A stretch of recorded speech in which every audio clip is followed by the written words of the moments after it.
है। ये दुनिया में किसी ने नहीं आरती गाई, गाएगा कहाँ से? बनाई मैंने भगवत कृपा से आज ही। इसमें वर्णन है,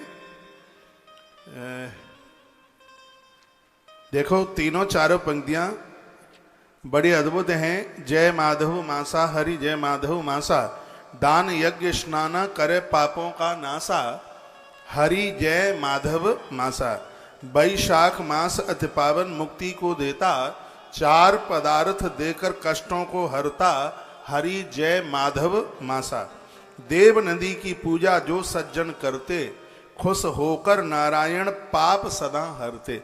इसमें नदियों की पूजा की बड़ी महिमा का वर्णन किया है। इसमें नर्मदा, यमुना, गंगा, इन नदियों में स्नान करने की इतनी बड़ी महिमा है। बैसाख मास में जो नर्मदा का एक दिन स्नान कर लेता है, उसको एक वर्ष तक के लिए महादेव की पूजा करने का फल प्राप्त होता है, ऐसा वर्णन है। जो वैशाख मास में एक दिन गंगा जी नहा लेते हैं, उनको पूरा वर्ष भर भगवान नारायण का अभिषेक करने का फल प्राप्त हो जाता है। और सुनिए, जो इस वैशाख मास में एक दिन यमुना में स्नान कर लेते हैं, सिर्फ एक दिन यमुना में स्नान कर लेते हैं, उनका फल आप जानते हैं।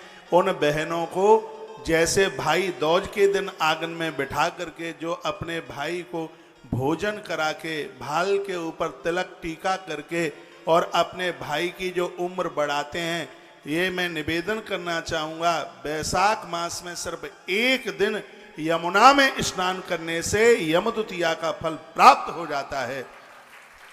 इतनी बड़ी महिमा है। आप ताली नहीं बजाओगे तो भी बजवा के छोड़ूंगा, क्यों कथाई में आपके बीच में ऐसे लेकर के आया हूँ। अद्भुत कथा है। जो बहनें बैसाख मास में यमुना स्नान करती हैं, तो इसमें देव श्री नारद जी ने जो बात कही है, मैं निवेदन करूंगा। इसके प्रमुख वक्ता नारद हैं और इसके श्रोता हैं राजा संप्रति राजा। देव श्री नारद जी की आंख में आंसू आ गए और कहा, राजन, जो भगनियां एक दिन भी यमुना में बैसाख के महीने में स्नान कर लेती हैं, यमराज उसके भाई को छू नहीं सकता, स्पर्श नहीं कर सकता। इतनी बड़ी महिमा इस बैसाख मास की है। तो मैंने कुछ आरती में इसकी महिमा और महात्म्य में कुछ कड़ियां जोड़ी हैं, आप देखिएगा।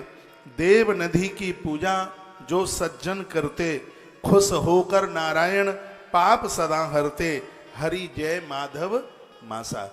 इस महीने को जैसे कार्तिक को दामोदर मास के नाम से जाना जाता है, उसी प्रकार से बैसाख महीने को माधव मास के नाम से जाना जाता है। भगवान श्री कृष्ण को अति प्रिय लगने वाला यह महीना है माधव मास। इस महीने में नदियों को पूजन करने का, उनको चुनरी मनोरथ का, उन्हें नारियल समर्पित करने का बहुत भारी महात्म्य है, बहुत भारी महिमा है। देवताओं को पंचामृत से स्नान कराने की भारी महिमा है। इसी बैसाख महात्म्य में पंचामृत की महिमा का वर्णन किया है। दूध, दही, घी और शहद और शक्कर से, बूरे से आप भगवान को स्नान कराते हैं, तो उसका कितना बड़ा महात्म्य है। आज नहीं तो कल ये 3 दिन का कार्यक्रम है, वह आप इस प्रकार से व्याख्यान में सुनेंगे कि आप देवी देवताओं को बिना पंचामृत के नहाए बिना, नहलाए बिना आप रह ही नहीं सकते। इतना बड़ा महात्म्य इस वैशाख महात्म्य का है। वैशाख महात्म्य में घर की नींव रखने पर, गृह प्रवेश करने पर, बेटी का कन्यादान करने पर, गौदान करने पर, पीपल के वृक्ष की परिक्रमा लगाने पर कितनी बड़ी महिमा है, जिसमें तराजू नहीं लगाया जा सकता। इतना बड़ा महात्म्य है। बैसाख मास जल प्याऊ, ये कड़ी मैंने इस ग्रंथ को पढ़ करके ही इसमें लिखी है। बैसाख मास जल प्याऊ, पुरखे तृप्त करे, नारी होवे सुहागिन। जो बैसाख में देवियां स्नान करती हैं, यमराज उसके पति की आयु नहीं छीन सकता। ये इस ग्रंथ में बैसाख मास में महात्म्य है। तो मैंने पंक्ति में डाला है, बैसाख मास जल प्याऊ, पुरखे तृप्त करे, नारी होवे सुहागिल, प्रभु भंडार भरे, हरि जय माधव मासा। प्रात करे स्नाना जो हरि को पूजे, करे ब्रह्मदेव परिक्रमा। पीपल का दूसरा नाम है ब्रह्मदेव, इसका अगला नाम है देव वृक्ष। पीपल, इसको अश्वत्थ बोलते हैं। जब घोड़े बहुत ज्यादा चलते थे, थक जाते थे, तो उन्हें पीपल के पेड़ के नीचे बांध दिया जाता, तो उनकी शक्ति कम नहीं होती। जो अश्वों को बहुत शक्ति देता है, इसलिए इसका नाम है अश्वत्थ पेड़। जो स्वस्थ करता है जीव मात्र को, जो सबको जिंदगी देता है, उसको पीपल वृक्ष कहते हैं। तो जिस प्रकार से बेल की पूजा सावन में बहुत ज्यादा उसकी महिमा है, आंवले का पूजन, तुलसी का पूजन कार्तिक में बहुत ज्यादा महिमा है, उसी प्रकार से बैसाख मास में पीपल के वृक्ष की परिक्रमा और उसके पूजन की भारी महिमा है। मैं निवेदन करना चाहूंगा, एक भी दिन न रहे, पूरा का पूरा महीना, सिर्फ रविवार के दिन आप उसमें जल चढ़ाइए, परिक्रमा कीजिए, बस उसके पत्ते मत तोड़ना, इतना सा उसका नियम बस बनाना। और पूरा का पूरा महीना इस बैसाख महीने में जहां तक बनेगा, यह मैं भी करूंगा, पीपल के वृक्ष का हर रोज दर्शन करना, उसकी प्रदक्षिणा करना, उसकी परिक्रमा करना। मैंने कुछ पंक्तियां इसमें डाली हैं। बैसाख मास जल प्याऊ, पुरखे तृप्त करे, नारी होवे सुहागिल प्रभु भंडार भरे, हरि जय माधव मासा, प्रात करे स्नाना जो हरि को पूजे, प्रात करे स्नाना जो हरि को पूजे, ब्रह्मदेव परिक्रमा, यानी पीपल के पेड़ की परिक्रमा, जयकारे गूंजे, हरि हर का जयकारा लगाएं, भगवान का जयकारा लगाएं। इसमें वर्णन है कि संपूर्ण देवता आपके घर को छोड़ करके नहीं जाएंगे। तो यह इतनी बड़ी महिमा, श्रद्धा सहित ये आरती, श्रद्धा सहित ये आरती कौशिक ने गाई, भक्त करे जयकारे देवों को भाई, हरि जय माधव मासा। तो ये माधव वैशाख मास अपने आप में बड़ा अद्भुत है, और उसी की महिमा आज मैं पानीपत की धरती पर भगवत कृपा से वंशल परिवार के द्वारा 3 दिवसीय आयोजन, जिसका सौभाग्य आपको प्राप्त हो रहा है। बैसाख महीने से कुछ दिनों पहले इस कथा को हमने इसलिए रखा है क्योंकि तब तक आप अपनी तैयारी कर लें।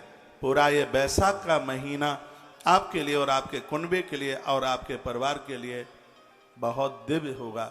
बात बैसाख महात्म्य में लिखा है कि नरक कौन जाते हैं, बैसाख महात्म्य में लिखा है कि स्वर्ग कौन जाते हैं, बैसाख महात्म्य में लिखा है कि आज इतनी बढ़िया जिंदगी आप जी रहे हैं, तो इसके परिणाम कैसे ऐसे प्रकट हुए, ऐसा आप क्या करके आए हैं, ये इस बैसाख मास के महात्म्य में, इसकी महिमा में इसका वर्णन किया गया है। आइए मैं इस महात्म्य को आगे की तरफ लेके चल रहा हूँ। काफ़ी लोग संस्कार टीवी के द्वारा, तुलसी तपोवन यूट्यूब चैनल के द्वारा इसको आप सुन रहे हैं। आप मेरी इस कथा की दक्षिणा चुकाना चाहते हैं तो जिस भी यूट्यूब पर आप सुन रहे हैं, अपने मोबाइल से आप कम से कम 20-20 लोगों को बैसाख महात्म्य आप भेज दें। तो वर्णन है, जो बैसाख महात्म्य की कथा सुनता है उसको 1 वर्ष तक अवंतिका उज्जैनी में रहने का पुण्य प्राप्त होता है। इतनी बड़ी महिमा।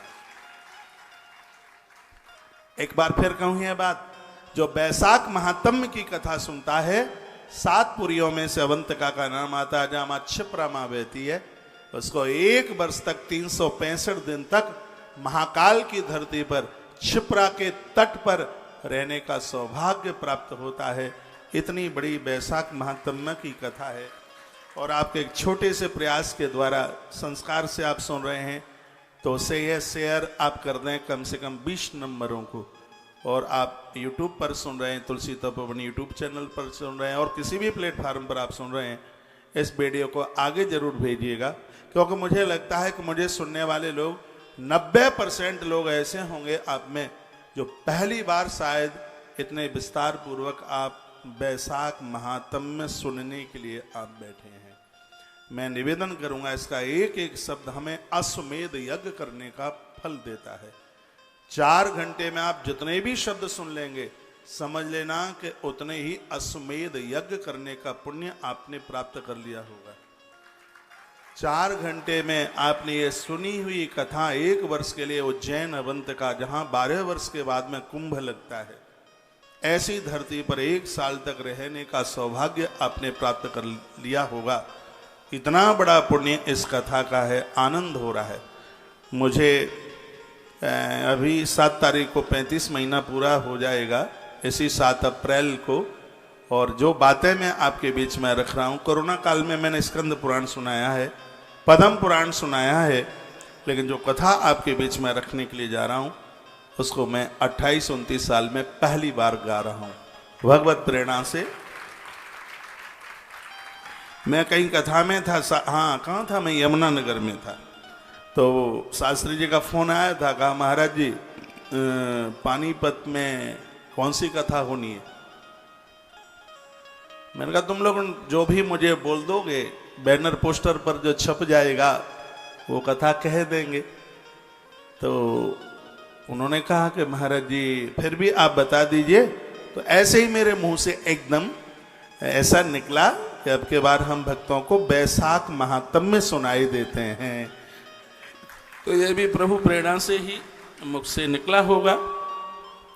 तो अब आनंद आ रहा है, बढ़िया लग रहा है। अभी मैं थोड़ी सी कथा सत्संग टीवी पर भी मैं अभी सुना करके आ गया हूँ। और अब यह प्रसंग है बैसाख महात्म्य। इस महा के स्नान महात्म्य का वर्णन सबसे पहले मैं आपको निवेदन कर दूं, सुना दूं।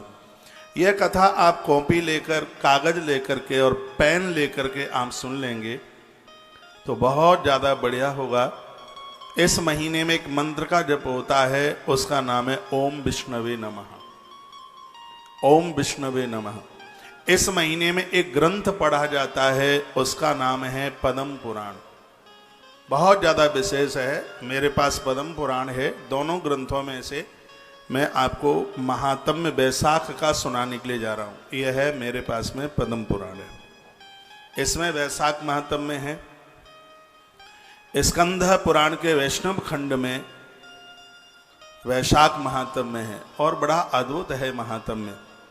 तो इस वैशाख के महीने में संक्षिप्त ही पद्म पुराण आपको मिल जावे तो उसको पढ़ लें। इस महीने में स्कंद पुराण पढ़ने की बहुत बड़ी महिमा है। इस महीने में, जिस महीने की मैं आपसे चर्चा कर रहा हूं, इसमें गंगा महात्म्य सुनने की बहुत बड़ी महिमा है। बैसाख के महीने में जल प्याऊ का इसमें भारी महात्म्य है, नित्य यज्ञ करने का भारी महात्म्य है, धरती पर सोने का इसमें बहुत महात्म्य है और पीपल देव की परिक्रमा करने का बहुत बड़ा महात्म्य है इस महीने में। और जो जो होगा मैं आपको निवेदन करूंगा। ओम विष्णवे नमः मंत्र तो नारायण कवच का है, इस महीने में ये मंत्र सिद्ध हो जाता है। इतनी बड़ी महिमा है। देवराज इंद्र से एक बार इतनी बड़ी गलती हो गई, जो गलती क्षमा करने के लायक नहीं थी, लेकिन बैसाख महात्म्य श्रवण करके देवराज इंद्र इतने बड़े पाप से मुक्त हो गए। वह महात्म्य हम और आप सुनने और सुनाने के लिए जा रहे हैं। आइए एक बार जयकारा लगाइए, बोले नारायण देव भगवान की जय हो, माधव देव भगवान की जय। जय श्री राम, जय जय जय श्री राधे। राजा अम्बरीश ने ये प्रश्न किया। संप्रति राजा और वशिष्ठ के बीच का संवाद है, नारद और अम्बरीश के बीच का संवाद है। यह कथा में सूत सौनकशियों के बीच में कथा सुना रहे हैं, ध्यान रखना। और भगवान महादेव मां भगवती पार्वती को वैशाख महात्म्य सुनाने के लिए जा रहे हैं। और एक जगह कथा और चल रही है, वो कहाँ है?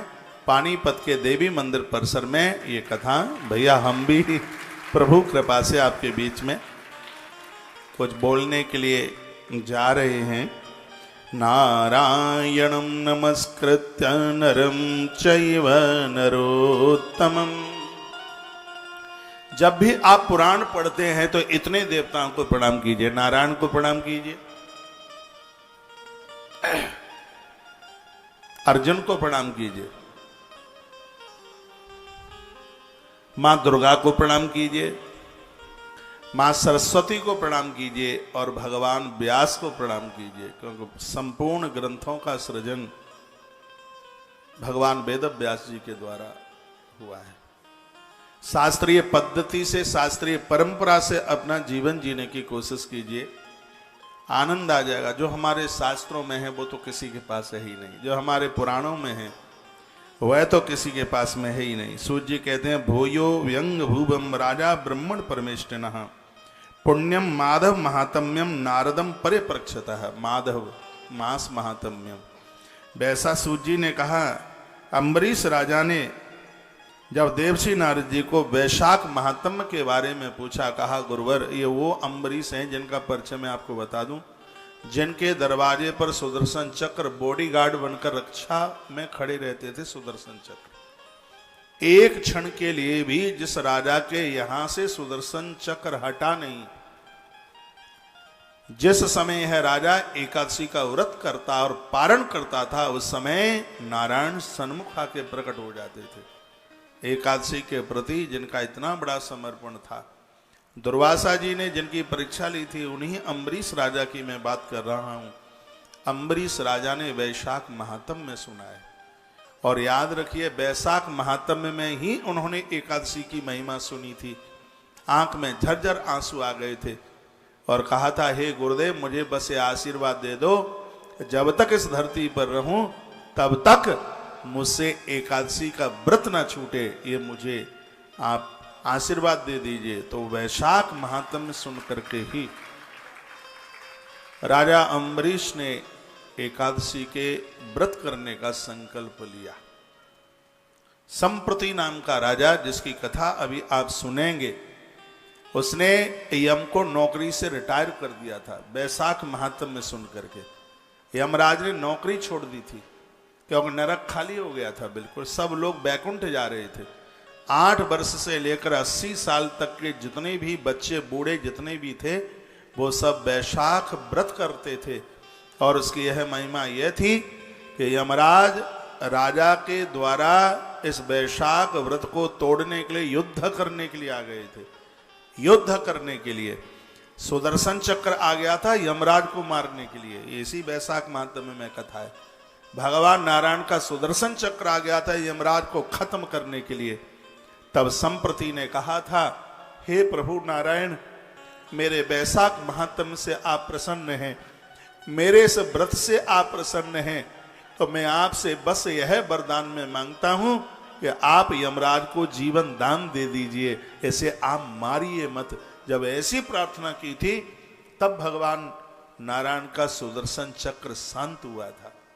इतनी बड़ी महिमा इस वैशाख महात्म्य की, और भगवत कृपा से यह सौभाग्य हमें और आपको प्राप्त हो रहा है। आइए, अम्बरीश ने पूछा कि सर्वेषाम अपि मासानां त्वत्तो महात्म्य मंजसा सुतम मया पुरा ब्रह्मन् याचोतम तदात्तया।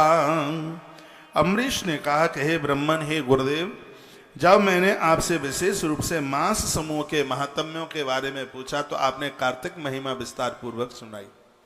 आपने मुझे मार्गशीर्ष अगहन के महीने की भी महिमा सुना दी, और आपने मुझे माघ मास का महात्म्य भी सुनाया। लेकिन वैशाख प्रवरो मासो मासेष्टे सुनिश्चितम इति तस्मात् विस्तेरेण महात्म्यं माधवश्यते।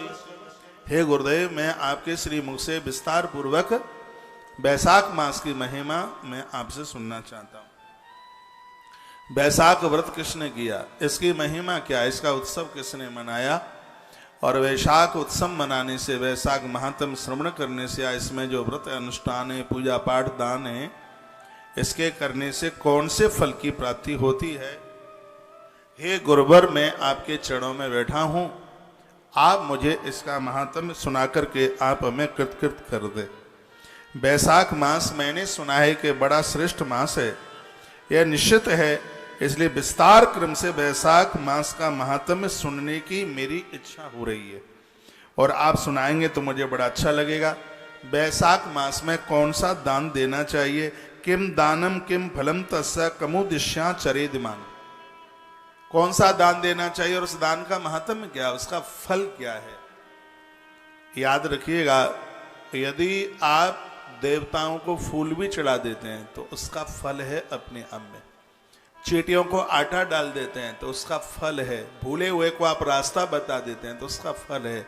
यह प्रकृति कभी भी किसी का रखती नहीं है, सब वापस कर देती है। यह प्रकृति का नियम है। इसलिए कभी ये भी ना सोचिएगा बिल्कुल अरे हमने उनको दे दिया ये चला गया, कहीं नहीं चला गया, वो डिपॉजिट हो रहा है, आपका जमा हो रहा है। चाहे आपने बेटी को दिया, दामाद को दिया, गुरुजनों को दिया, गरीब को दिया, भूखे को दिया, आपने इस प्रकृति में कहीं भी दिया है, वो कहीं नहीं गया, वो कई गुना हो करके आपके पास आने वाला है। अभी आपको वही तो मिल रहा है जो आप दे के आ गए।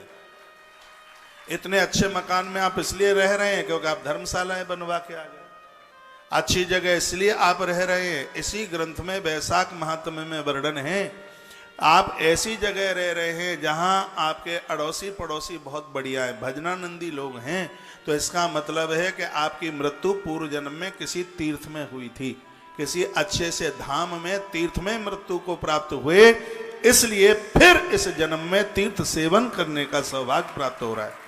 इसी ग्रंथ में यह बात लिखी हुई है। तो आपके पास जो आज अच्छा सा है, कुछ बढ़िया सा है, तो इसका मतलब है कि प्रारब्ध में, ये पूर्व में किए गए सत्कर्मों के ये परिणाम हैं।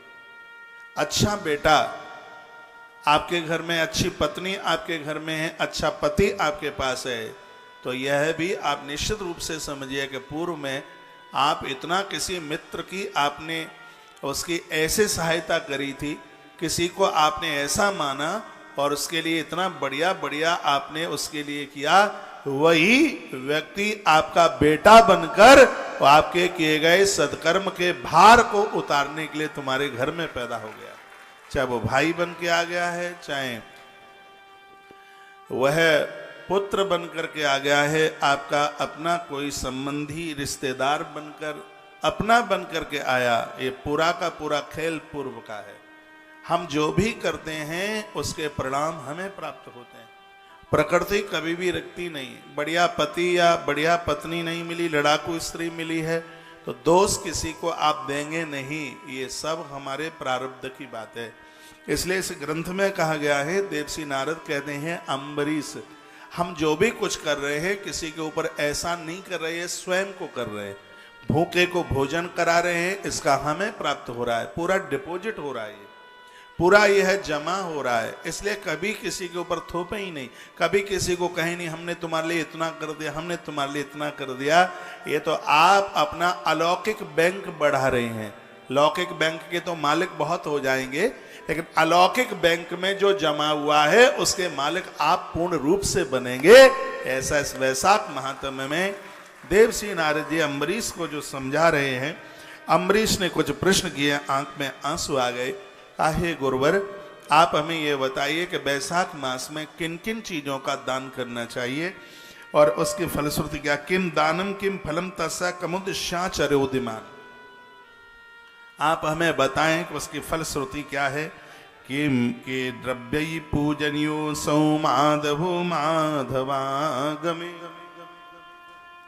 जितनी बार मेरे मुंह से माधव मास निकले तो उसको वैशाख मास ही समझना। जैसे चैत्र को मधु मास कहते हैं। राम जी का जन्म हुआ तो गोस्वामी जी ने क्या लिखा, चैत्र मास पुनीता नहीं लिखा, नौमी तिथि मधु मास पुनीता। चैत्र का महीना शहद की तरह है, मीठा है, ना इसमें गर्मी है ना इसमें सर्दी है, फसलें आती हैं, घर में नया अनाज चल के आता है। चैत्र का महीना ऐसा है। ये मधुमास इसलिए है क्योंकि सृष्टि का आरंभ चैत्र के महीने से हुआ है। चैत्र के महीने से सृष्टि का, जो हमारी नवरात्रा का पहला दिन है, इस धरती पर प्रथम पुरुष चल के आया उस दिन, जिनका नाम है श्री मनु जी महाराज। माता शत्रुपा हमारे इस धरती पर मृत्यु लोक में पहला पुरुष और पहली स्त्री।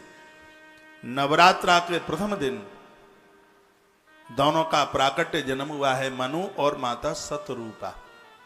ये चैत्र का महीना था, मधु मास है, पुनीत मास है, नौमी तिथि मधु मास पुनीता।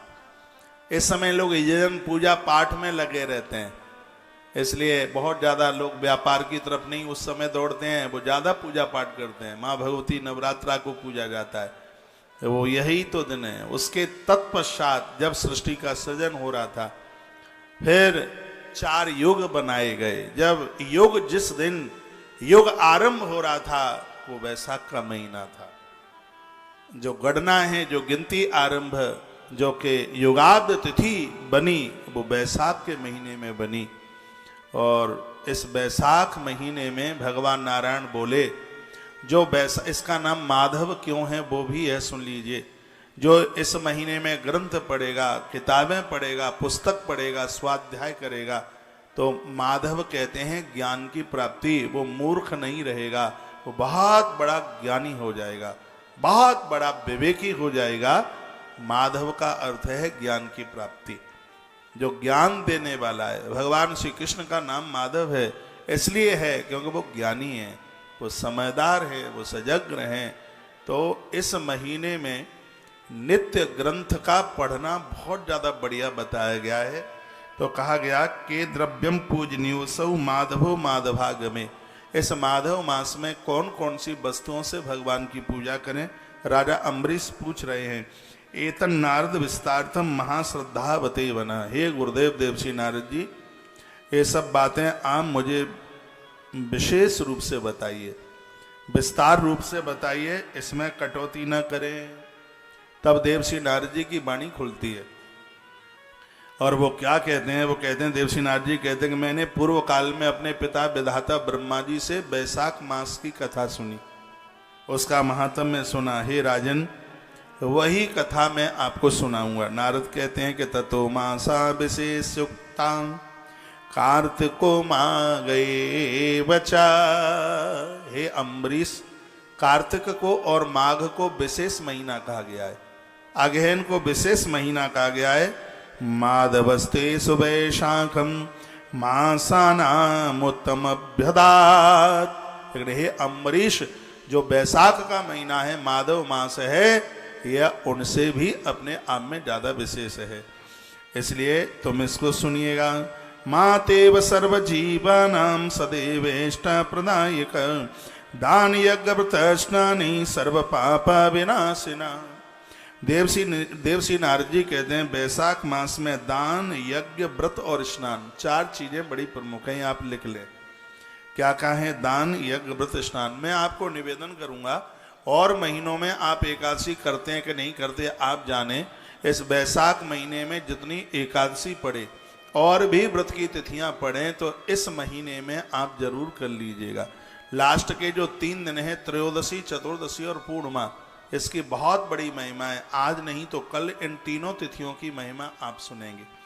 एक बार मैं फिर आपको निवेदन करूंगा, वैशाख महीने में जो जो तिथियां पड़ें उपवास की, व्रत की, उनको आप न छोड़िएगा, क्योंकि इसमें वर्णन है, इसमें लिखा गया है, बताया गया है कि इस महीने में दान, यज्ञ, व्रत, स्नानि सर्व पाप विनाशन। ब्रह्म हत्या जैसे महापातक के लिए 12 करोड़ गायत्री जप की जरूरत होती है। यदि किसी से ब्राह्मण की मृत्यु हो गई, यदि कोई ब्रह्म हत्यारा है, उस अपराध के प्रायश्चित के लिए 12 करोड़ गायत्री का जप चाहिए। सो एक जन्म में व्यक्ति कर नहीं सकता। लेकिन इसमें वर्णन है कि वैशाख के महीने में जिसने 4 काम कर लिए, दान, यज्ञ, व्रत और स्नान, दान, यज्ञ, व्रत और स्नान, तो ब्रह्म हत्या जैसे महापातकों से भी वो स्त्री पुरुष मुक्त हो जाते हैं, वो छूट जाते हैं। दान, यज्ञ, व्रत, स्नानि सर्व पाप विनाशिना। ये 4 काम ऐसे इस महीने के, दान, यज्ञ, व्रत और स्नान, ये चारों की 4 चीज सर्व पाप विनाशना। ये धरती पर ऐसा कोई बड़ा पाप नहीं है जो वैशाख का महीना जिससे मुक्त ना करा दे। आज ही मैंने कथा के आरंभ में बोला है, वैशाख के महीने में यदि कोई नर्मदा में, मैया नर्मदा में स्नान कर लेता है, एक बार स्नान कर लेता है, उसको 1 वर्ष भगवान महादेव की पूजा का फल प्राप्त हो जाता है। वैशाख के महीने में कोई गंगा में स्नान कर लेता है, 1 वर्ष के लिए उसे भगवान नारायण का पूजन करने का फल प्राप्त हो जाता है। आप विचार कीजिए कि महीना कितना अपने आप में पावन है। माघ वस्तेश वैशाखम मासानाम उत्तमम व्यदात। सभी महीनों में सर्वोच्च महीना इसको बताया गया। धर्म यज्ञ क्रिया सार तपासार सुरार्चना। एक व्रत होता है जिसका नाम है चंद्रायण व्रत। चांद्रायण जैसे महाव्रत को करने के लिए बैसाख का महीना बड़ा पावन है, बड़ा पुनीत है। चांद्रायण जैसा व्रत कोई करे, बेटी का कन्यादान करे, उसके लिए ये बैसाख का महीना बहुत देव है। विद्यानाम वेद वेदेव मंत्राणाम प्रणवो यथा। गुरु दीक्षा के लिए, विद्या पढ़ने के लिए, वेद पढ़ने के लिए बैसाख का महीना, इसलिए तो हम वेद की कथा कह रहे हैं बैसाख में। बैसाख में देखो लिखा है विद्यानाम वेद वेदेव मंत्राणाम प्रणवो यथा। कोई अनुष्ठान करे तो उसका मंत्र सिद्ध हो जाएगा बैसाख के महीने में। गुरु दीक्षा उसकी सिद्ध हो जाएगी बैसाख के महीने में। और यदि कोई वेद पढ़े बैसाख के महीने में तो वेद भी उनके सिद्ध हो जाएंगे। वेदों के लिए बैसाख के महीने को बहुत विशेष माना गया है। यह देवसी नारद जी राजा अम्बरीश के माध्यम से बात हमें और आपको बता रहे हैं। एक बात मैं आपको निवेदन कर दूं, हम अभी 12 अप्रैल से लेकर 21 अप्रैल तक बैसाख महोत्सव मना रहे हैं वृंदावन में। यजुर्वेद की कथा करने को जा रहे हैं। ये श्लोक बोल रहा है कि वेद की बड़ी महिमा है इसमें। वेद उसे कहते हैं जो ब्रह्म से मिला दे, ईश्वर का आभास करा दे, अपौरुष है। किसी व्यक्ति मात्र ने वेद को नहीं लिखा, ये भगवान की श्वास से निकला है। जिसका एक एक सूत्र अद्भुत है, उसको करोड़ यज्ञ करने का फल प्राप्त होता है। जो वेद कथा सुनने का जो अधिकारी बना है, जिसको वेदों की कथा सुनने का सौभाग्य प्राप्त होता है, करोड़ यज्ञ का फल उन्हें प्राप्त होता है। वेद की इतनी बड़ी महिमा। बस यही विचार करके, नहीं तो कहाँ है मेरे पास में समय। समय होता तो पानीपत को 7 दिन नहीं दे देते। समय नहीं है, इसलिए तो 3 ही दिन में काम चला रहे हैं। फिर भी सब इधर उधर से टाइम खींच खांच करके और वृंदावन के लिए 9 से 10 दिन का समय रखा है। और आप सभी लोग सादर आमंत्रित हैं। बैसाख महोत्सव श्रीधाम वृंदावन तुलसी वन आश्रम आप पधारिएगा। जिनके पास समय हो रुकने के लिए वो रुकिएगा। जजमान बन करके कथा को सुनिएगा। जजमान बनकर के इस बैसाख मास में इस वेद कथा को 10 दिन के अनुष्ठान में, जो वहाँ रह करके पूरा 10 दिन पूजा में वेदियों पर बैठकर आश्रम की तरफ से आवास की व्यवस्था, पूरी भोजन भंडारे की सब व्यवस्था, इसमें एसी कक्ष के साथ में 21,000 रुपये का सहयोग, कथा और रहना सब बिल्कुल एसी व्यवस्था में ये रखा गया है। नॉन एसी में 18,000 रुपये का उसमें सहयोग रखा गया है। और आप नहीं पहुंच पाते हैं और इस आयोजन का हिस्सा बन रहे हैं, मैं तो ये कहूँगा आपके पास व्यवस्था न हो तो भी मत चूकना। पहली बार बैसाख मास में और हम यजुर्वेद कथा का जजमान भक्तों को बना रहे हैं, जिसका सहयोग 5125 रुपये का सहयोग लेकर के, और इसमें हमने जजमान आज से बनाना आरंभ कर दिया है। और इसमें हम 108 जजमान बनाएंगे बैसाख महोत्सव में यजुर्वेद कथा के लिए। जो नहीं पहुंच सकते हैं, सिर्फ 5125 रुपये का सहयोग है उनके लिए। और जो वहां पहुंच करके जजमान बन करके इस आयोजन के हिस्सा बन रहे हैं, इस कथा को सुने, देखिए ये उत्सव कैसे मनता है। आप कहेंगे जीवन का आनंद आ गया। आप 70-80 साल के, 60 साल के हो गए होंगे, ऐसा उत्सव आपने देखा भी नहीं होगा, कल्पना भी नहीं की जा सकती। जैसा कि पहली बार मेरी ही लाइफ में पहली बार हो रहा है, हम बैसाख महा महोत्सव करने के लिए श्रीधाम वृंदावन में, और वो भी वेद कथा के साथ, वो भी यजुर्वेद के साथ यह अनुष्ठान होने के लिए जा रहा है। आप समय निकाल कर, टाइम निकाल करके पहुंचिए। नहीं आप पहुंच सकते हैं तो आप जजमान बनकर हमारे आचार्य विद्वान ब्राह्मणों के द्वारा अद्भुत वेदियों का बंधन पूजन, इसमें हरि और हर का जो अद्भुत जो अभिषेक है, इसमें यजन है, इसमें पुष्प अर्चन है, इसमें और भी ऐसी इसमें तमाम गतिविधियां हैं जिनके साथ में अनुष्ठान पूरा होगा। आश्रम के सभी नंबर चालू हैं। आश्रम के नंबरों पर कांटेक्ट करते हुए आश्रम में ये बोलना कि हमें बैसाख महा महोत्सव का जजमान बनना है। पहुंचते हैं तो भी बताइए, नहीं पहुंचते हैं तो भी उन्हें बता दीजिए। न पहुंचने पर सहयोग राशि 5,125 रुपया है और पहुंचने पर नॉन एसी व्यवस्था आपकी 18,000 रुपया है और एसी संपूर्ण व्यवस्था उसमें 21,000 रुपये का सहयोग करके और पूरे 10 दिन के अनुष्ठान के आप साक्षी बने। एक बार जयकारा लगाएंगे मेरे साथ, लगाएंगे? बोलिए बांके बिहारी लाल की जय हो, श्री हनुमान जी महाराज की जय हो, आज के आनंद की जय हो, जय जय श्री राधे जय जय। राधे श्री राधे। और इस आयोजन में अब की बार प्रसाद कुछ अद्भुत प्रदानित करेंगे और यह हमारा भाग्य है, जिन चीज़ों की कभी कल्पना भी नहीं की गई। कितने घरों में शिवलिंग नर्मदेश्वर पहुंचाए गए, कितने आप में भी ऐसे कई श्रोता होंगे जिनके घर में आश्रम से नर्मदेश्वर गए हैं, आश्रम से सालराम भगवान गए हैं, मालाएं गई हैं रुद्राक्ष की, तुलसी की, कितने ग्रंथ गए, 18 पुराण घरों में पहुंचाए। आश्रम ने ऐसे अद्भुत काम किए हैं। अब के बार इस बैसाख महामहोत्सव में आप पहुंचेंगे तो वहीं से प्रदानित होगा प्रसाद, नहीं पहुंचेंगे तो उसको पहुंचाने की व्यवस्था की जाएगी। हमारा न्योता आप स्वीकार कर लें। आप जजमान नहीं बनते हैं तो भी आप पधारिएगा। यदि आप जजमान बन करके है पुण्य अर्जित आप कर रहे हैं तो इसका तो बहुत अनंत गुना फल हो जाता है। और आप जजमान बन करके इसके भागी बने, जजमान नहीं बन पा रहे हैं तो भी आप इस महामहोत्सव में, श्री धाम वृंदावन में बैसाख महामहोत्सव में आप जरूर पधारिएगा। इसकी बहुत बड़ी महिमा है। 10 दिन हम और आप पास ही पास होंगे, वार्ता होगी। कथा का टाइमिंग 9:30 से 1 बजे तक है। लाइव टेलीकास्ट 9:30 बजे शुरू होगा, 1 बजे कथा पूरी हो जाएगी और उसके तत्पश्चात में कुछ पूजा का उपक्रम है, अभिषेक है, पूजन है, बहुत काम है। सुबह से लेकर के रात्रि तक का समय ऐसे ही निकल जाएगा।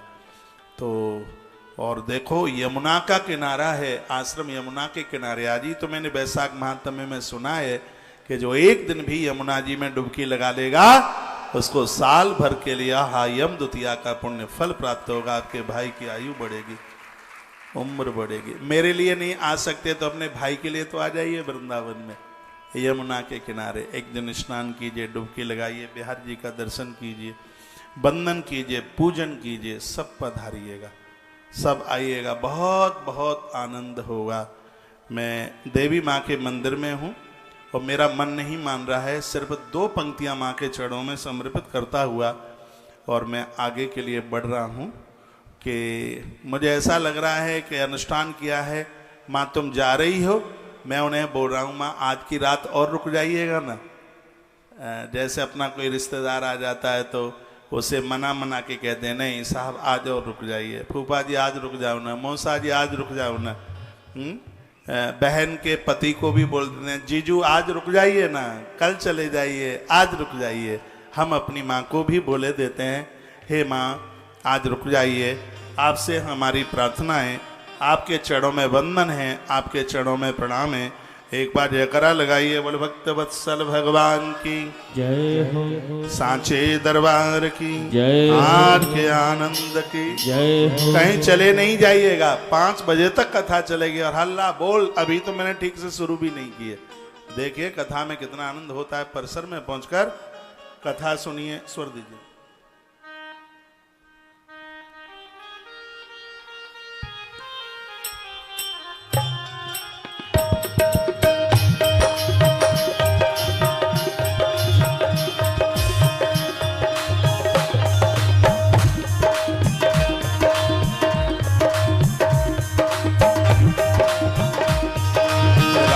रुको मैया सवेरे चली जाना, रात रुको मैया सवेरे चली जाना, रात रुको मैया सवेरे चली जाना। अभी हमने जी पढ़ के देखा नहीं है, अभी हमने जी पढ़ के देखा नहीं। रात रुको मैया सवेरे चली जाना, रात रुको मैया सवेरे चली जाना। अभी हमने जी पढ़ के देखा नहीं, अभी हमने जी पढ़ के देखा नहीं है।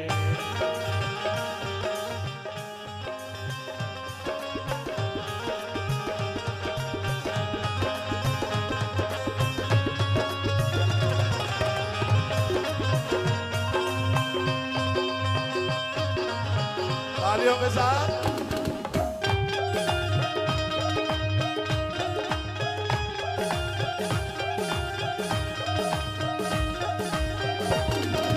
दौड़ी दौड़ी जाऊं मैं सोनार की दुकान में, दौड़ी दौड़ी जाऊं मैं सोनार की दुकान में, अभी हमने दीपक मंगाया नहीं, अभी हमने दीपक मंगाया नहीं।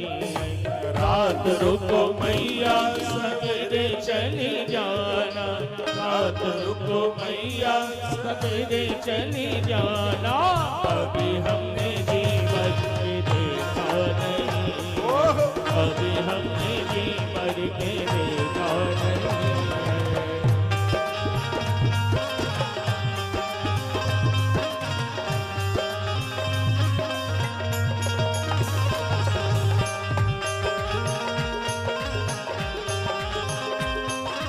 जय हो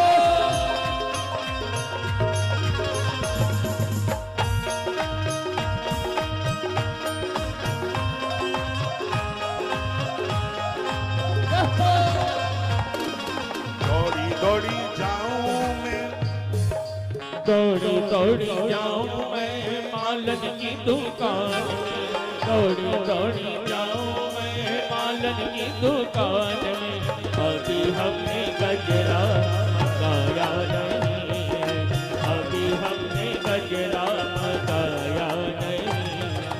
रात रुको मैया सवेरे चली जाना, रात रुको मैया सवेरे चली जाना, अभी हमने जीवन के देखा नहीं, अभी हमने जीवन के देखा नहीं।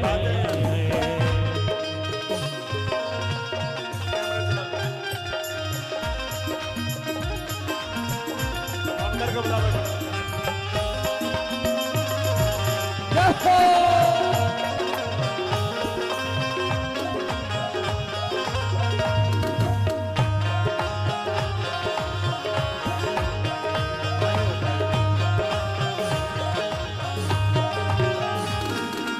दौड़ी दौड़ी जाऊं मैं बाजार की दुकान में, दौड़ी दौड़ी जाऊं मैं बाजार की दुकान में, दौड़ी दौड़ी जाऊं मैं बाजार की दुकान में, अभी हमने चूनर मंगाया नहीं, अभी हमने चूनर मंगाया नहीं।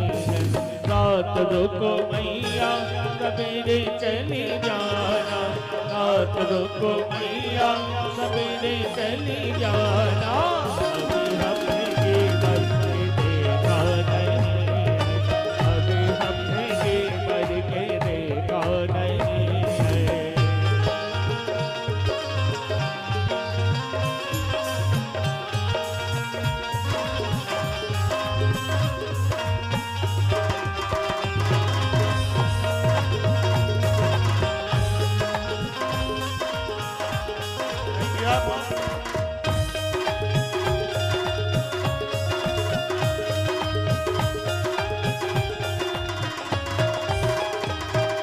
दौड़ी दौड़ी जाऊं मैं हलवाई की दुकान में, दौड़ी दौड़ी जाऊं मैं हलवाई की दुकान में, अभी हमने भोग मंगाया नहीं है, अभी हमने भोग मंगाया नहीं है।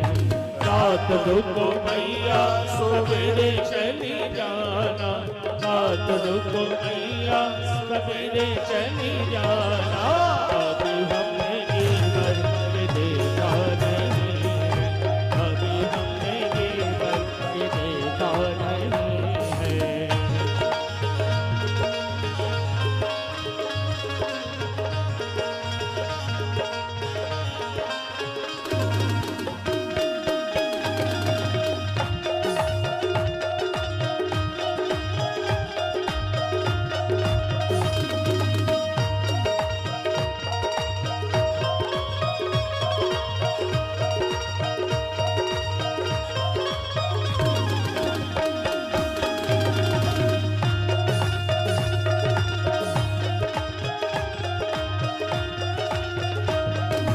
दौड़ी दौड़ी जाऊं मैं पंडित जी के घर में, दौड़ी दौड़ी जाऊं मैं पंडित जी के घर में, अभी हमने वेद सुनाया नहीं, अभी हमने वेद सुनाया नहीं है। रात रुको मैया सवेरे चली जाना, रात रुको मैया सवेरे चली जाना, अभी हमने जीवन के देखा नहीं है, अभी हमने जीवन के देखा नहीं है।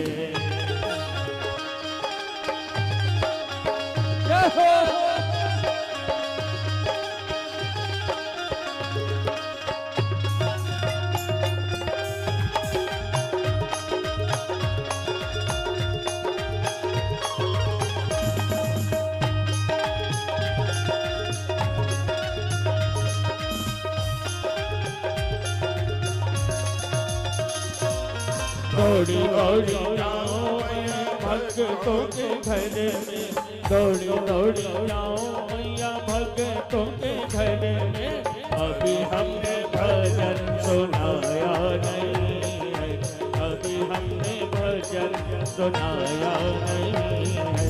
रात रुको मैया सवेरे चली जाना, रात रुको मैया सवेरे चली जाना, अभी हमने जीवन के देखा नहीं है, अभी हमने जीवन के देखा नहीं है। रात रुको मैया सवेरे चली जाना, रात रुको मैया सवेरे चली जाना, अभी हमने जीवन के देखा नहीं है, अभी हमने जीवन के देखा नहीं है।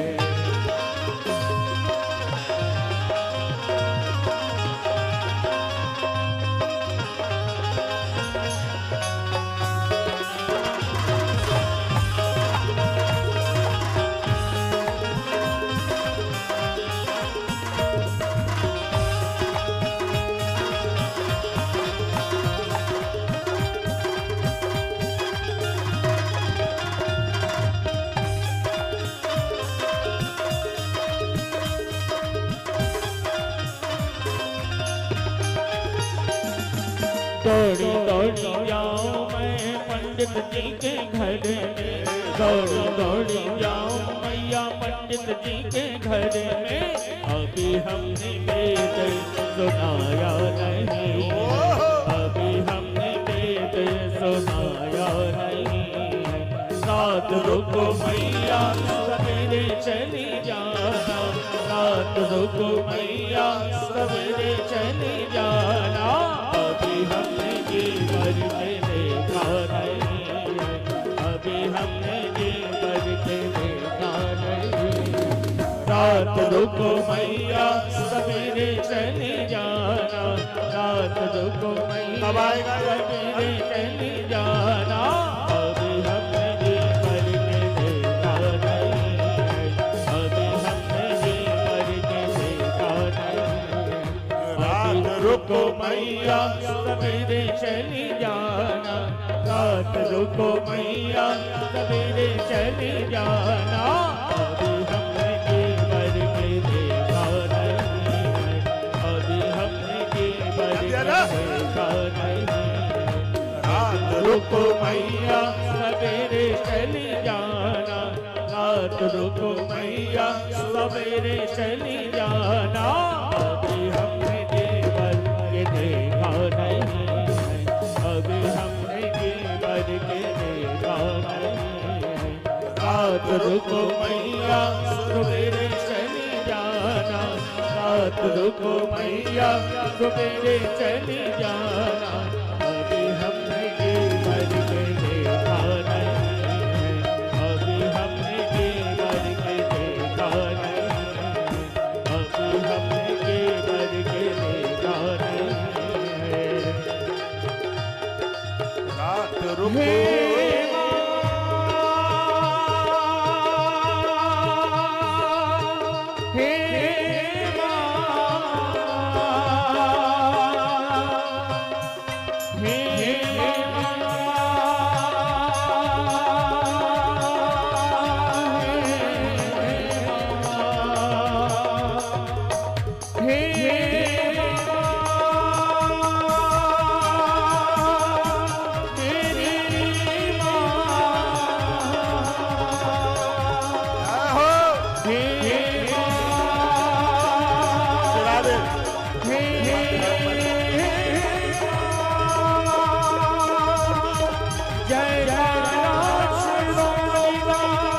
बोल बोल बोल बोल बोल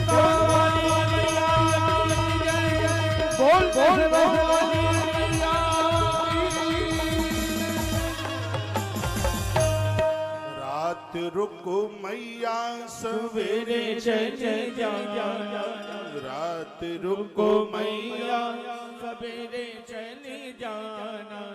अभी हमने जी भर के देखा नहीं है, अभी हमने जी भर के देखा नहीं है। रात रुको मैया सवेरे चली जाना, रात रुको मैया सवेरे चली जाना।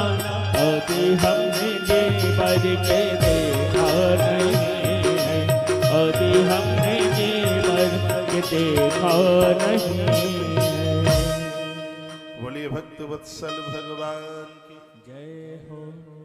आप बैसाख महात्म्य सुन रहे हैं। विद्यानाम वेद विद्येव, जैसे विद्याओं में वेद, मंत्रों में जैसे प्रणव ओम विशेष है, उसी प्रकार से महीनों में बैसाख मास उसी प्रकार से उत्तम है। भूर्हाणाम सुरतरु, वृक्षों में कल्प वृक्ष जैसे विशेष है। धेनु नाम काम धेनुवत, गायों में जैसे काम धेनु विशेष है, उसी प्रकार से महीनों में बैसाख महीना बहुत ज़्यादा उत्तम है। शेषवत सर्वनागा नाम, सर्पों में जैसे शेष प्रमुख है, महीनों में वैसे ही बैसाख मास वैसे ही प्रमुख है। पक्षिणाम गरुड़ो यथा, पंछियों में जैसे गरुड़ विशेष हैं, उसी प्रकार से महीनों में बैसाख मास, राधे, महीनों में बैसाख मास वैसे ही अपने आप में विशेष है। आपगानाम यथा गंगा, नदियों में जैसे माँ गंगा विशेष है। और तेज सातुम रविर यथा, प्रकाश में तेज में जैसे सूर्य विशेष हैं, उसी प्रकार से महीनों में बैसाख मास अति विशेष है। व्यक्ति जीवन में कभी बीमारी न हो, बैसाख महात्म्य में एक ऐसी कला का वर्णन, ऐसी बात का वर्णन किया है, यदि आप मान लेंगे तो जीवन में ये सब बीमारियां पास तक नहीं आएंगी। बैसाख मास में एक श्लोक में ऐसी उसकी महिमा का वर्णन किया है।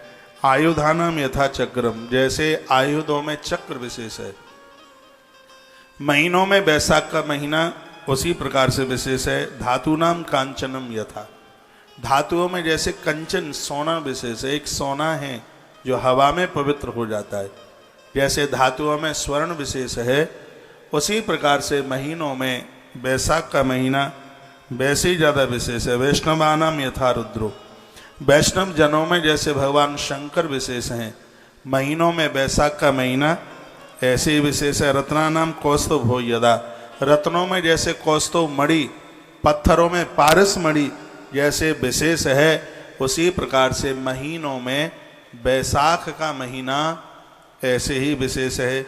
मासानाम धम्र हेतूनाम बैसाखो शतमुत्तस्तथा, उसी प्रकार से महीनों में ये बैसाख का महीना इतना विशेष है। बैसाख कृष्णानी निरते मे से प्राग्रर्यमोदयात, बैसाख महीने में सूर्य मेष राशि के हो जाते हैं, और जब मेष राशि के सूर्य होते हैं बीमारियां बहुत फैलती हैं, मच्छरों के काटने के द्वारा और तमाम तरह की बीमारियां। जब ये गर्मी और सर्दी ये दोनों आपस में मिलते हैं, उस समय मलेरिया बढ़ता है, उस समय बहुत ऐसी बीमारियां बढ़ती हैं। लेकिन इसमें वर्णन किया गया है कि 3 प्रकार के रोगों से बचने के लिए, वात, पित्त और कफ, जिनके 3 ठीक हो जाएं वो व्यक्ति इस कलयुग में भी 100 साल से ज़्यादा उम्र जी के जाएगा।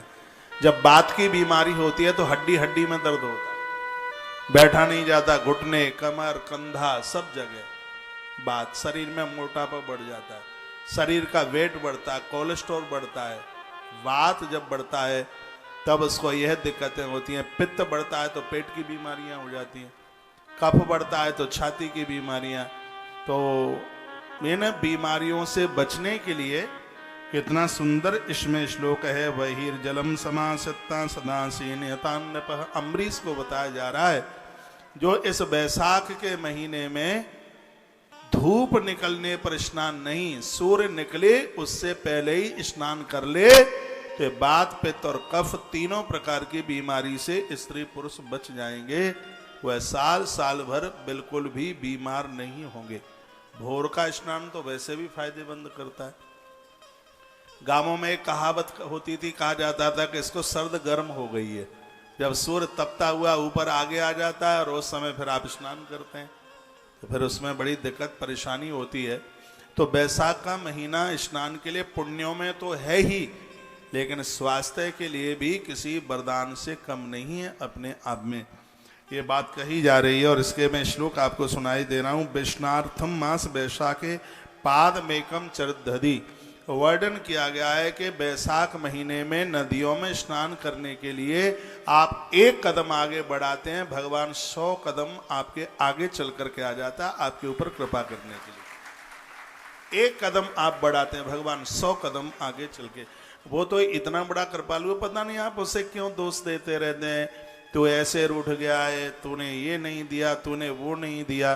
तुम तो एक कदम उसके लिए बढ़ाते हो, वो 100 कदम आपकी तरफ चढ़ के आता है, चल के आता है। कितना दयालु है। तुम एक नाम उसका नाम लेते हैं, वो हजारों नाम से आपकी बड़ाई करता है, हजार हजार नाम लेके। कभी नारद जी को वो कहता है, कभी वशिष्ठ को कहता है देवर्षि जी, दुनिया में मेरे ऐसे ऐसे भक्त हैं जो मेरा नाम लिए बिना तो जल भी नहीं पीते। भगवान की आंख में आंसू आ जाते हैं। पता नहीं है जीव क्यों शिकायत करता रहता है।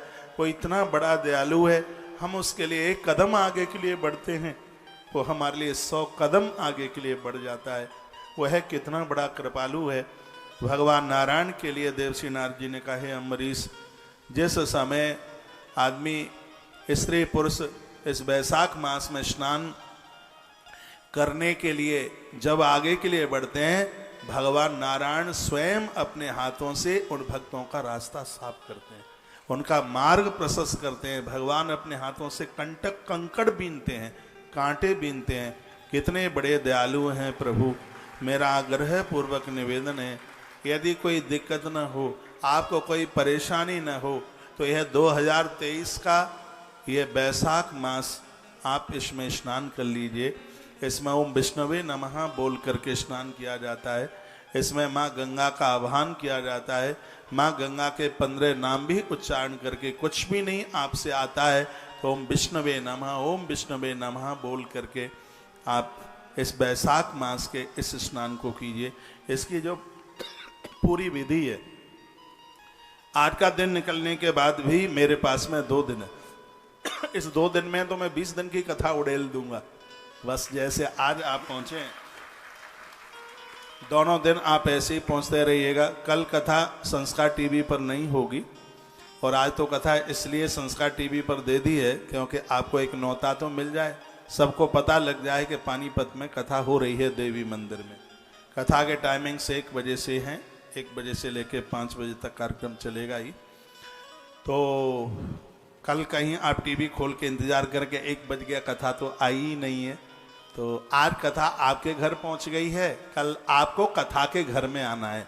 यहाँ कल आपको पहुंचना है और यहाँ सब पहले ही शुरू हो जाएगा, 12:30 बजे सब चालू हो जाएगा यहाँ। और मैं भी पहुंच जाऊंगा, जल्दी पहुंच जाऊंगा। तो मैं कहीं जा नहीं रहा हूँ, पानीपत में ही हूँ। सुंदरलाल बंसल जी के आवास पर, एड्रेस तो मुझे पता नहीं है, बड़ी अच्छी सी कॉलोनी है, वहाँ रुका हूँ। वैसे मैं सेठों के घर कम ही रुकता हूँ, सार्वजनिक जगह पर ज़्यादा मुझे आनंद आता है। लेकिन इनका घर भी आश्रम की ही तरह है, बड़ी शांति है कि अभी घर में छोटे छोटे बच्चे भी नहीं हैं। बहुत जल्दी उनके बेटे की शादी होने वाली है, उनके समधी चले गए। हाँ, ये बिटिया बैठी तो है, ये आ नहीं रहे थे। मैंने कहा कोई बात नहीं है, बेटी को बुलाइए। जो भी उधर के लोग होंगे उस कॉलोनी में, कौन सी कॉलोनी है? हुड्डा, हरियाणा में हुड्डा ज्यादा ही है कुछ, हुड्डा सेक्टर 17 में। हाँ हाँ, रात्रि को धर्म यात्रा कार्यक्रम में भी आनंद लेंगे, कुछ समाधान होंगे, कुछ आपकी बातें होंगी। तो 9 बजे से लेकर के 9:15 बजे से लेकर 10 बजे तक तुलसी मंजरी यूट्यूब चैनल पर, इस यूट्यूब चैनल के सभी प्रोग्राम आप सुन लिया करें। बड़ी अद्भुत बातों को आपके पास तक पहुंचाया जाता है। कहीं न कहीं वो बातें आपका समाधान बनती है। आपके काम में आती हैं। एक बार जयकारा लगाइए, बोलिए भक्त वत्सल भगवान की जय हो। श्री हनुमंत बलवंत महाराज की जय हो। जय जय श्री राधे श्री राधे। राधे श्री राधे। इसमें लिखा है स्नानार्थम मास वैशाखे पादमेकम चरिदधि स्वस्वमेधायुतानाम चह पंचफालमाप्नोति संशयम। जो वैशाख मास में नदियों में स्नान करने के लिए एक कदम भी अपना चरण आगे के लिए बढ़ाते हैं, और विश्वास कर लीजिए एक कदम भी अपना चरण आगे के लिए बढ़ाते हैं, उनको हर कदम पर 10,000 अश्वमेध यज्ञ करने का फल प्राप्त होता है। मैंने आपको कार्तिक महात्म्य में सुनाया है, मैंने आपको माघ महात्म्य में सुनाया, और सत्य यही है कि कार्तिक और माघ से भी ज्यादा महिमा बैसाख की है, और लोग इस बात को भूले बैठे हैं।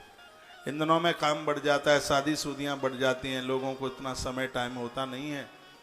तो हम जैसे लोगों को भगवान ने भेजा है कि चल बेटा और लोगों को यह बात बता जो भूले हुए हैं। बैसाख मास, पंजाब में तो बैसाखी मनाई जाती है पंजाब में। हाँ, वहाँ हरिद्वार में स्नान करने के लिए लोग जाते हैं, बहुत बड़ा उसका महात्म्य है, बहुत बड़ी महिमा है। जो मानव बैसाख मास में स्नान के लिए एक पग भी चलते हैं उनको 10,000 अश्वमेध यज्ञ करने का फल प्राप्त होता है, इसमें कोई संशय नहीं है। यदि कुटिल बुद्धि वाला मनुष्य भी मन ही मन बैसाख मास में मन से भी, वो गंगा के किनारे नहीं है लेकिन मन से गंगा स्नान कर लेता है, उसको भी फल मिल जाता है, उसे भी सैकड़ों यज्ञ करने का फल प्राप्त होता है, इसमें बिल्कुल भी संशय वाली बात नहीं है। जो मनुष्य प्रातः स्नानार्थ सुबह ही सुबह भोर में जल्दी स्नान कर लेता है, धरती माता के लिए उसके पांव फूल की तरह हो जाते हैं। माँ उसको सब कुछ दे देती है, किसी भी प्रकार की कमी नहीं रहने देती। बैसाख के महीने में जो सूर्य उदय से पहले स्नान करते हैं, एक बड़ी अद्भुत बात इसमें कही गई है जिसको पढ़ करके मुझे बड़ा आनंद हो गया है। उनकी मृत्यु ऐसी जगह पर कहीं नहीं होती जिनका अंतिम संस्कार करने के लिए कुटुंबी जन नहीं होते, परिवार के जन नहीं होते। इसमें वर्णन है सनातन संस्कृति में अर्थी में अग्नि दहन किया जाए तो उसका बहुत बड़ा फल है। कोरोना की बीमारी में उनके घर के लोगों को उनका पार्थिव शरीर नहीं मिला, अग्नि दहन नहीं हुआ। बैसाख महात्म्य में वर्णन है जो बैसाख महीना भोर में जल्दी स्नान करते हैं उनकी मृत्यु ऐसी जगह पर होती है जहां उनके कुल के परिवार के लोग उस पार्थिव शरीर में अग्नि दहन करते हैं, अग्नि संस्कार करते हैं।